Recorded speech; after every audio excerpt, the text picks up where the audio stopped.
futuro da pecuária. Já chega falando de futuro. Eu gosto de gente que gosta de falar de futuro, né? Porque é o seguinte, a nossa vida mesmo, né, gente? A nossa vida sempre vai estar no futuro. É daqui a um minuto é futuro. Então a gente está construindo o futuro, mas o futuro a gente constrói aqui no presente e sempre com muito trabalho. Eu acho que esse é o caso de vocês, né? É verdade, não dá para falar em futuro sem tecnologia, sem inovação, né, Carlão?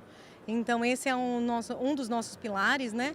A tecnologia, que é essa vontade, né, de inovar, investir, fazer acontecer, né, para levar para o produtor um equipamento diferenciado, tecnológico, que possa trazer melhores resultados, né?